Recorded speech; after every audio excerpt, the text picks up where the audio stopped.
Kompas TV, independen, terpercaya.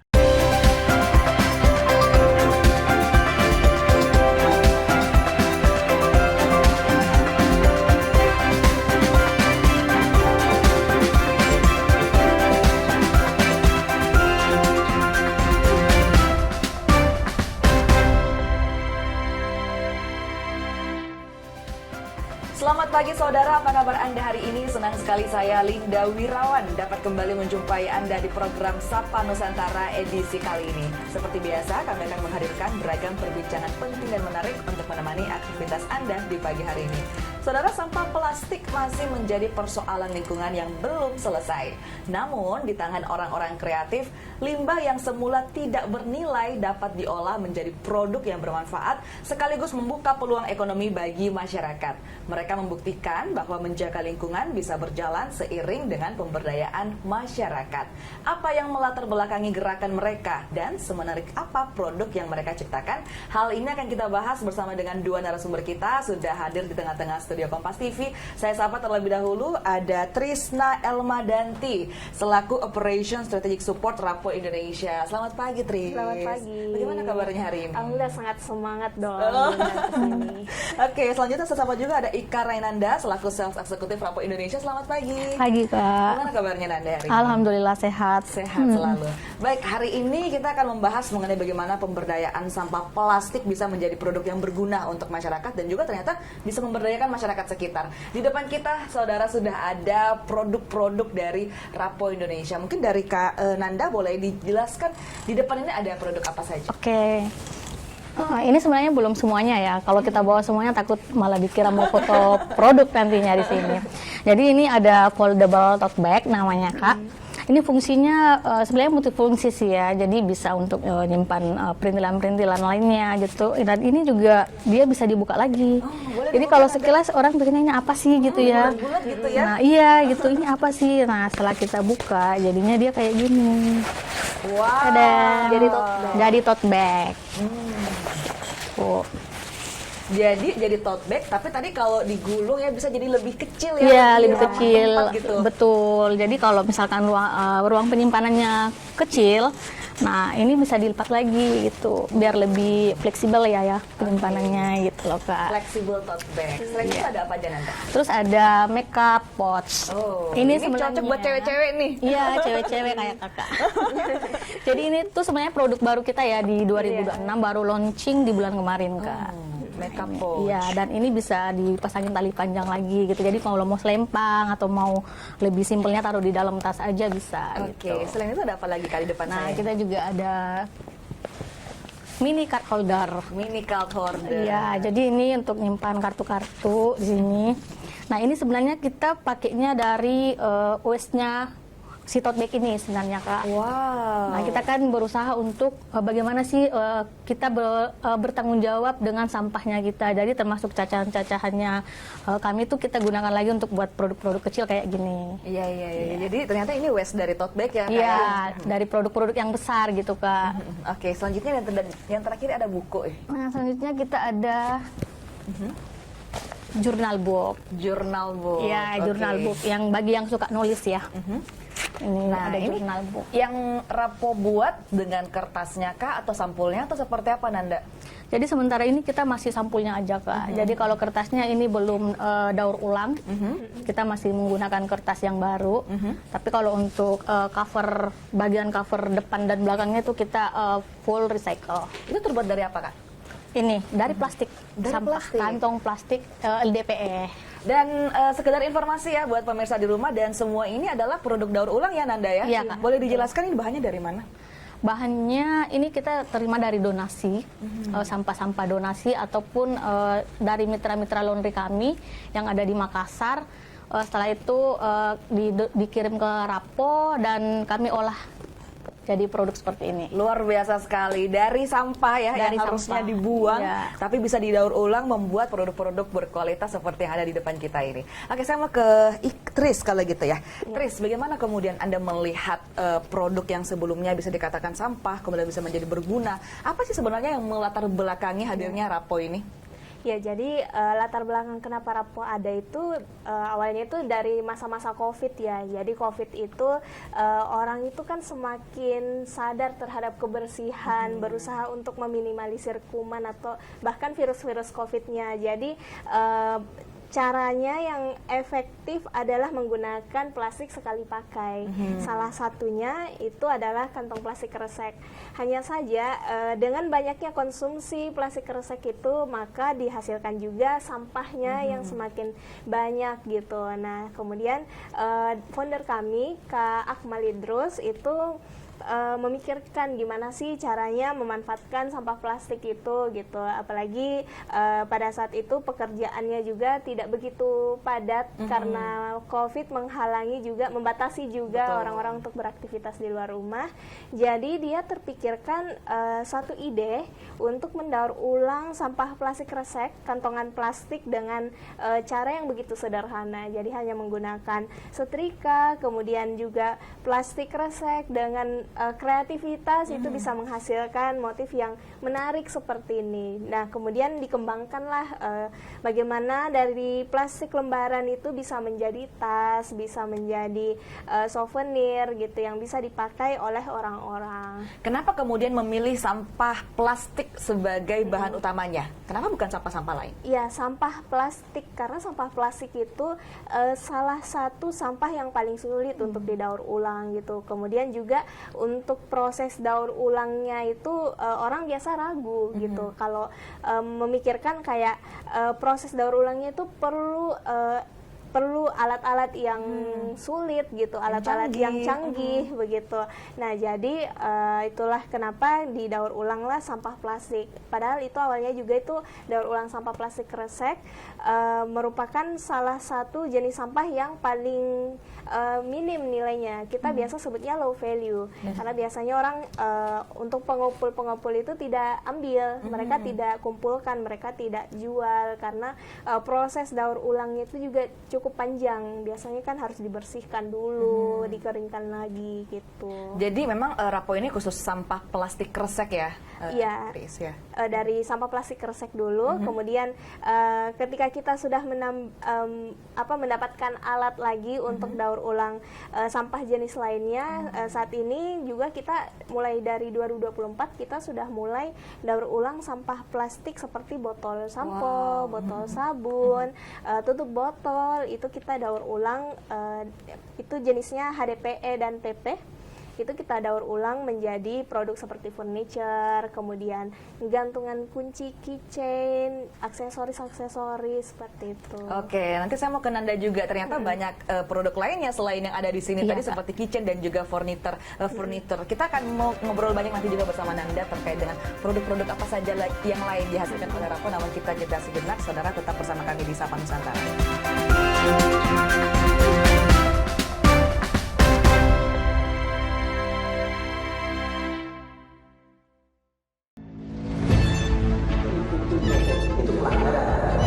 Zamannya sekarang perilaku korupsi ada di BUMN kita. Jangan lompat ke kesimpulan tanpa menjelaskan dirinya.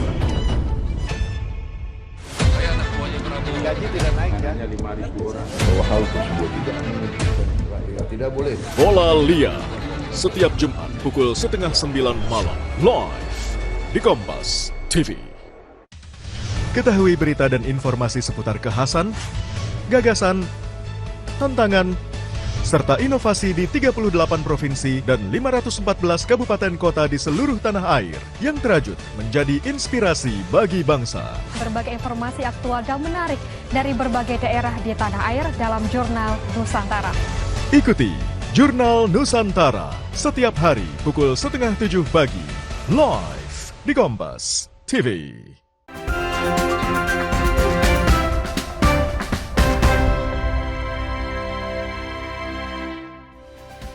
Terima kasih saudara, Anda masih bersama kami di Sapa Nusantara. Kita masih bersama dengan Tris dan juga Nanda dari Rapo Indonesia. Tadi pertanyaan saya sempat terpotong ya Nanda ya, terkait dengan selain yang ada di depan kita, produk-produk apa lagi yang diproduksi oleh Rapo?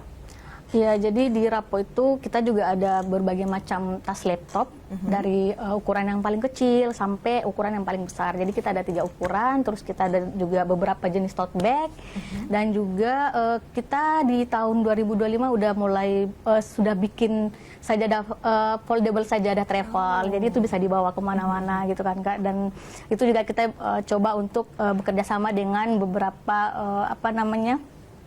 untuk umroh dan haji gitu, untuk souvenirnya mereka gitu. Kalau tadi Tris sempat bilang ada furniture juga yang diproduksi. Seperti apa contohnya? Jadi contohnya kayak meja, kursi gitu Kak. Terus juga kita udah bikin bangku sekolah juga ya Tris ya. Itu untuk donasi di tahun 2025 untuk sekolah yang membutuhkan di Pulau Sangkarang gitu. Baik. Nah, kalau kita bicara masalah harga, Nanda, yang di depan ini dulu deh. Harganya kisaran berapa? Kisarannya itu kita dari harga 59.000 untuk card holder, 79.000 untuk bag cam, 169.000 untuk foldable tote bag. Terus untuk makeup pouch-nya itu di harga 169 dan jurnal booknya 149.000. Oke, jadi kisarannya tadi yang paling murah dari harga berapa? Ada harga 25.000 malah Kak.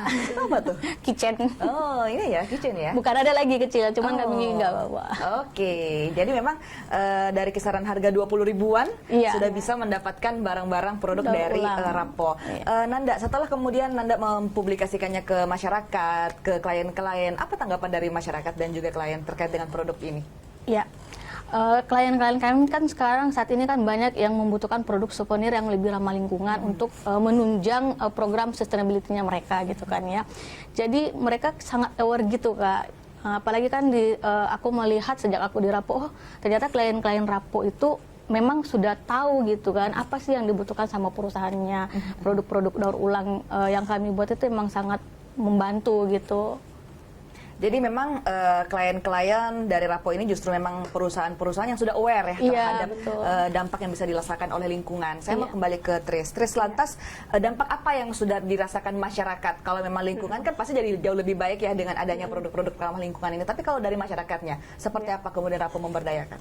Ya, kalau dari masyarakat kita mulai dulu dari yang ada di dalamnya Rapo gitu. Jadi kita itu Rapo untuk pembuatan produknya kita berkolaborasi dengan masyarakat khususnya itu di pesisir Untia. Jadi kalau di Makassar itu kita di kawasan pesisir Untia kita lakukan pemberdayaan kepada ibu-ibu rumah tangganya. Jadi perempuan-perempuan yang di sana itu kita berikan kesempatan untuk mengikuti pelatihan menjahit gitu. Kita memberikan mereka skill menjahit. Selain itu kita juga memberikan soft skill juga yang bisa mereka terapkan di kehidupan sehari-hari, bahkan ketika mereka juga sudah bekerja, misalkan kayak public speaking, kemudian parenting, dan juga bahkan pengelolaan keuangan seperti itu. Nah, ketika setelah memberikan pelatihan, kita juga memberikan mereka peluang untuk bergabung di Rapo. Jadi untuk hasil dari pelatihan itu, ketika mereka sudah mendapatkan skill, kita memberikan mereka pintu jika mereka mau memanfaatkan skillnya dan mendapatkan penghasilan tambahan untuk keluarganya. Jadi mereka bisa bergabung bersama kami. Gitu. Jadi selain di Makassar, selain di Untia, kita juga ada di Depok. Jadi kita berikan pemberdayaan perempuan, khususnya untuk perempuan yang prasejahtera, supaya mereka bisa mendapatkan itu lagi penghasilan tambahan untuk keluarganya. Nah, kalau tadi Tris bilang itu untuk internal Rapo ya. Kalau untuk eksternal seperti apa? Ya, untuk eksternal itu kita untuk masyarakat ya. Jadi kita selama perjalanannya Rapo itu sadar kalau banyak juga masyarakat yang mulai memilah sampahnya gitu. Jadi mereka pilah sampah, cuma sayangnya pada saat ini itu sistemnya itu pengambilan sampah oleh angkutan sampah itu masih tercampur, masih tercampur sampahnya. Oleh karena itu mereka harus mencari sendiri kemana sih sampahnya bisa disetorkan, didonasikan supaya sampahnya itu bisa terkelola, bisa termanfaatkan. Nah, jadi banyak masyarakat yang cukup terbantu dengan adanya Rapo untuk mengumpulkan sampahnya bisa didaur ulang dan mereka bisa mendapatkan manfaat. Tapi selain itu juga kita ke bisnis-bisnis kayak laundry. Jadi kita memberikan mereka peluang untuk kerjasama dengan Rapo, di mana ketika mereka menyetorkan plastiknya, ya sampah plastiknya ke Rapo, kita bisa memberikan mereka seperti insentif gitu. Jadi untuk insentif itu bisa dimanfaatkan untuk mereka membeli keperluan laundrynya, misalnya kayak sabunnya dan pewanginya dan sebagainya. Nah, menarik sekali apa yang dikatakan Tris, bahwa memang ternyata sudah banyak masyarakat yang aware, yang bisa memilah sampah mereka, tapi ketika kemudian diangkut sama aja. Iya. Sampahnya digabung gitu ya. Iya. Jadi kita bingung sampah plastik ini mau dikemanakan, dan ternyata bisa disetor ke Rapo ternyata ya. Iya, itu betul. kemudian yang dimanfaatkan oleh Rapo untuk menjadi bahan bakar nih untuk membuat lagi produk-produk bermanfaat lainnya. Saya kembali ke Nanda. Nanda, lantas bagaimana strategi penjualannya? Apa kemudian strategi-strategi yang dilakukan agar masyarakat tertarik dengan produknya? Oke. Biasanya kami berikan dulu edukasi gitu ya. Bagaimana sih pentingnya kita menjaga lingkungan, terus seberapa trustnya sih si plastik ini gitu kan ya. Nah, setelah itu kami juga memberikan beberapa penawaran-penawaran lainnya gitu kan Kak, yang mungkin tidak didapatkan di perusahaan lain gitu. Perusahaan yang serupa dengan Rapo misalkan ya, kayak kita memberikan sertifikat karbon gitu kan, pelaporan berapa banyak sih limbah plastik yang kami olah gitu, kayak untuk misalkan 100 pieces foldable tote bag gitu. Dan itu kami melihat banyak perusahaan yang memang kayak tertarik banget gitu. Jadi mereka pun bisa melaporkan ke perusahaan mereka gitu. Oh, kami kemarin pesan di Rapo nih gitu kan. Produk ini produk ramah lingkungan gitu, dan mereka juga ikut berkontribusi untuk mengurangi sampah dan memberdayakan perempuan gitu. Boleh dikasih bocoran tidak Nanda? Kira-kira produk apa yang paling laku nih, yang paling diminati sama klien-klien? Oke, ini klien B2B apa B2C, Kak? Dari Nanda aja deh. Ya, kalau klien B2B kami itu kan kebanyakan untuk corporate gift ya. Jadi paling kayak tote bag gitu, terus laptop bag, jurnal book pun biasanya begitu kan. Kalau untuk klien B2C kami ya sesuai kebutuhan sih Kak, anak-anak muda kan biasanya, atau ibu-ibu gitu ya. Nah, itu juga kita ada sih untuk kalangan dari remaja ya, sampai ke ibu-ibu. Boleh dikasih bocoran tidak Nanda, angka penjualan paling terakhir yang paling tinggi deh berapa? Paling tinggi alhamdulillah itu di akhir-akhir tahun 2025 ya, karena kebetulan waktu itu kami kerjasama dengan BOMAR, Borobudur Marathon. Nah, waktu itu mereka butuh respect untuk support ke eventnya mereka. Di Jogja itu sebesar 12.000 pieces. Sebesar 12.000 pieces? Iya. Dan itu langsung diantarkan ke Jogja ya? Iya. Oke, luar biasa sekali. Dari yang awalnya cuma sampah plastik, tapi ternyata bisa dijual sampai beribu-ribu pieces, dan ternyata dari seluruh Indonesia. Saya kembali ke Tris kalau gitu. Tris, sejauh mana kemudian produk ramah lingkungan ini bisa diterima oleh masyarakat, bukan hanya oleh klien-klien perusahaan-perusahaan besar, tapi masyarakat-masyarakat kecil juga sudah mulai aware. Kira-kira bagaimana menurut Anda? Ya, masyarakat tentu melihat pertama dari orang-orang yang sudah sadar terhadap lingkungan ya. Jadi pada awalnya kita menargetkan itu orang-orang yang sudah melek terhadap lingkungan gitu. Jadi itu target pertama kita. Kemudian yang kedua adalah banyak orang-orang yang tertarik juga sama Rapo karena motifnya gitu. Jadi biasanya kan kalau produk-produk eco-friendly itu cenderungnya warna-warna bumi, earth tone. Nah, sedangkan kita menawarkan motifnya itu yang cerah gitu, dan juga desainnya juga trendy seperti itu. Jadi orang-orang sekarang untuk produk ramah lingkungan itu sangat senang juga, apalagi jika modelnya unik dan juga desainnya yang trendy seperti itu. Oke, kita juga akan membahas mengenai bagaimana kemudian harapan Rapo Indonesia terhadap kebijakan pemerintah, terutama terkhususnya untuk sampah plastik. Namun kita jeda sejenak. Saudara tetap bersama kami di Sapa Nusantara.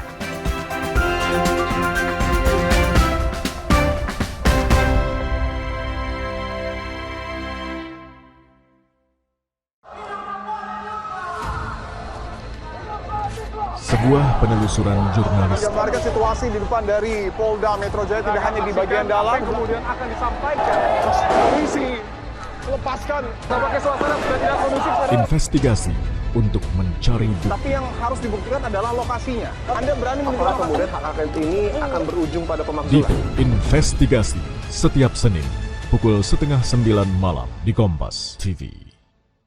Awali hari dengan sejumlah informasi terpilih. Seorang pengendara ojek online terluka parah. Usai motor yang melintasi jalan berlubang di Jakarta, longsor membuat 6 titik di Jalan Trans Papua putus total. Menjadi referensi menjalani aktivitas di pagi hari. Singapura menyebut sopir penabrak sudah ditetapkan sebagai tersangka. Dan duka cita mendalam atas meninggalnya siswa sekolah kejuruan yang mengalami kecelakaan. Kompas Pagi, setiap hari pukul 4:30 pagi, live di Kompas TV.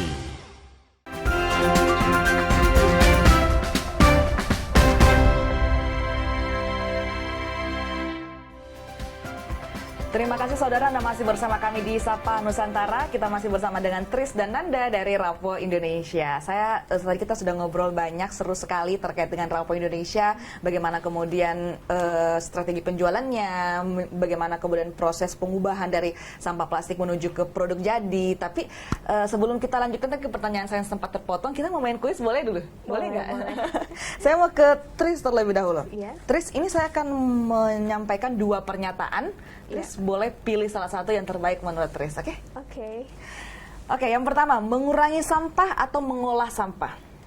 Mengurangi sampah. Membawa tas belanja sendiri atau menggunakan kantong plastik? Membawa tas belanja sendiri. Produk ramah lingkungan atau produk murah? Produk ramah lingkungan. Menjaga lingkungan atau mengejar keuntungan? Menjaga lingkungan. Edukasi masyarakat atau penegakan aturan? Penegakan aturan. Penegakan aturan. Nanti kita kulik ya jawaban. Kenapa kemudian Tris memilih hal tersebut. Oke, saya ke Nanda. Nanda, kalau Tris tadi pilih salah satu, Nanda boleh sebut mitos atau fakta ya, Nanda ya, dari pernyataan saya. Sampah plastik masih bisa menghasilkan uang? Fakta. Semua jenis plastik bisa didaur ulang?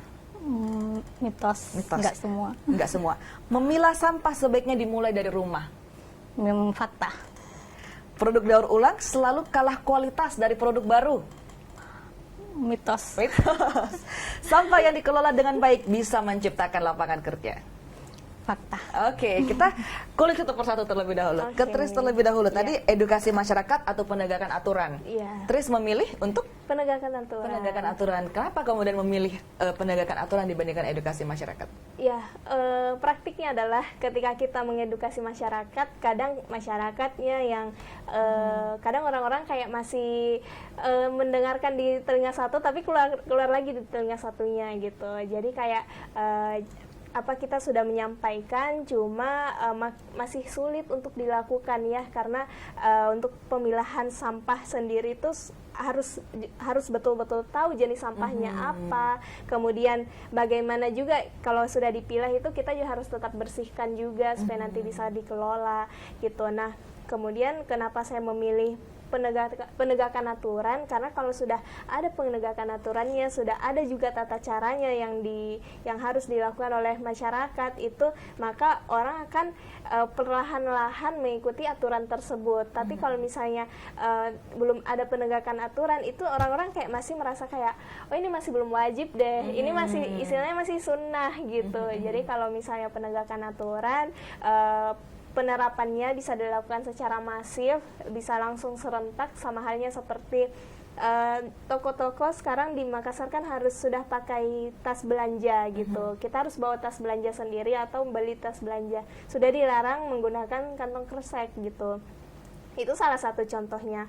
Oleh karena itu kalau untuk pemilahan sampah sebaiknya ada penegakan aturannya juga gitu, sembari masyarakat juga menerapkannya di rumah masing-masing. Iya, jadi butuh ada aturan karena untuk pemilahan sampah ini bukan hal yang simpel ya, Tris ya. Bukan hanya butuh rajin, tapi juga butuh ilmunya. Jadi itu kemudian yang harus diterapkan di aturan-aturan yang diharapkan oleh Tris tadi. Kalau Nanda tadi yang sempat dibilang produk daur ulang selalu kalah kualitas dari produk baru, itu katanya mitos. Kenapa Nanda? Karena produk daur ulang itu punya ciri khas sendiri yang menurut saya ya Kak. Karena kan dari sampah misalnya, orang mikirnya ini kan sampah gitu, kok bisa jadi produk seunik ini. Nah itu sih alasannya kenapa saya bilang ya nggak akan kalah dengan produk baru gitu. Bahkan NVB ya, yang Singapura punya, kita juga punya gitu. Jadi kita bisa mengolah apapun itu dari sampah. Oke. Nah, bagaimana kemudian Anda melihat Nanda terkait dengan penjualan ya? Apakah masyarakat sudah cenderung lebih memilih produk daur ulang atau masih produk baru, dan bagaimana kemudian bisa menyadarkan masyarakat bahwa produk daur ulang ini juga kualitasnya oke dan juga jauh lebih bermanfaat? Mungkin dari apa ya? Pertama ya mungkin dari edukasi atau kesadaran mereka sih gitu ya. Bagaimana sih pentingnya kita ikut menjaga lingkungan gitu ya. Nah, dengan berkontribusi gitu untuk membeli produk-produk daur ulang yang lebih ramah lingkungan mungkin ya, dan juga mendukung perekonomian lokal gitu sih Kak. Baik, kalau misalnya masyarakat ingin tertarik, ingin berkontribusi menyelamatkan lingkungan dan juga tertarik dengan produk-produk yang ditawarkan, mereka harus kemana Nanda? Bisa ke Shopee. Nah, jadi kita ada di e-commerce juga, terus juga bisa pesan dari Instagram pun bisa, atau langsung ke WA admin Rappo. Kalau untuk nama sosial medianya di mana? Rappo.id. Rappo.id. Iya. Untuk nomor WA-nya mungkin boleh disebutkan? Nomor WA saya aja ya Kak ya, Boleh, soalnya boleh, pasti boleh. dari WA terhubung ke saya. 08234 799 7320. Boleh diulang sekali lagi? 08234 799 7320. Oke, jadi buat masyarakat yang tertarik produk-produk Rappo ini sudah ada di e-commerce, bisa dicek nama e-commerce-nya apa? Rappo Indonesia. Rappo Indonesia, dan juga bisa ke sosial media di rappo.id, dan juga tadi ke nomor WA yang disebutkan oleh Nanda. Tris mungkin boleh menjelaskan juga terkait bagaimana kemudian harapan apa yang dibutuhkan dari pemerintah untuk terkait dengan kebijakan sampah plastik ada di Makassar. Baik, tentu saja saat ini kalau dari Rappo itu alhamdulillah sekarang sudah mendapat dukungan juga dari pemerintah, di mana salah satunya itu kita pernah berkolaborasi dengan Dinas Lingkungan Hidup Makassar dalam mendaur ulang sampah plastik. Jadi kita mengedukasi masyarakat di 15 kecamatan hingga hasil dari kemudian kita juga mengajak masyarakat sebagai bentuk kampanye itu menyetorkan sampah plastiknya gitu. Dari hasil sampah plastik yang telah kita kumpulkan itu sekitar 1 ton sampah itu kita daur ulang menjadi meja dan kursi sekolah, bangku sekolah yang kita donasikan ke salah satu sekolah, salah satu SD di Pulau Baranglompo gitu. Nah, kemudian kami juga sudah mendengar gitu ada berita kalau rencananya akan dilakukan sekarang nantinya akan ada pemilahan armada pemilahan sampah gitu. Jadi armada pengangkutan sampah itu nanti sudah terpilah. Jadi ya masyarakat itu pasti harus melakukan pemilahan sampahnya dulu di rumah secara mandiri. Nanti akan hasilnya itu hasil sampah yang sudah terkumpul akan dikumpulkan oleh armada yang sudah terpilah. Jadi kita sebenarnya dukungan seperti inilah yang diharapkan. Jadi setelah dari pemerintah membuat aturan, membuatkan sistem gitu, jadi kita sebagai pengelola sampah itu nanti bisa lebih mudah lagi mendapatkan sumber daya bahan baku yang bisa langsung kita kelola. Baik, jadi memang sudah ada dukungan dari pemerintah gitu ya, dan juga ke depannya semoga memang armada pemilahan ini segera direalisasikan agar kemudian Rappo bisa mendapatkan bahan baku yang merupakan sampah plastik tadi. Dari Nanda, harapannya kepada masyarakat seperti apa? Harapannya sih lebih peduli lingkungan ya gitu ya. Dimulai dari kesadaran diri sendiri, kita mulai dari rumah gitu untuk mulai memilah sampahnya. Habis itu di situ kita bisa melihat ternyata kita bisa tanpa mengeluarkan biaya banyak, kita juga bisa mendukung pemberdayaan perempuan, bisa membantu pemerintah mengurangi sampah yang ada di Makassar. Makassar dulu ya gitu. Baik, terima kasih sekali lagi Nanda dan juga Tris sudah bergabung bersama kita. Luar biasa sekali insight yang diberikan, mulai dari bagaimana kemudian Rappo bisa memberdayakan perempuan-perempuan di sekitar Untias, sehingga bagaimana kemudian pengelolaan sampah bisa berubah menjadi produk, dan harapannya semoga masyarakat bisa lebih sadar terkait dengan pengelolaan sampah dan juga bagaimana kemudian menjaga lingkungan. Terima kasih sekali lagi Tris dan juga Nanda. Dan saudara, informasi tadi juga sekaligus menutup perjumpaan kita di Sapa Nusantara edisi kali ini. Saya Linda Wirawan bersama dengan segenap kru yang bertugas mengucapkan terima kasih. Selamat pagi, selamat beraktivitas, dan sampai jumpa.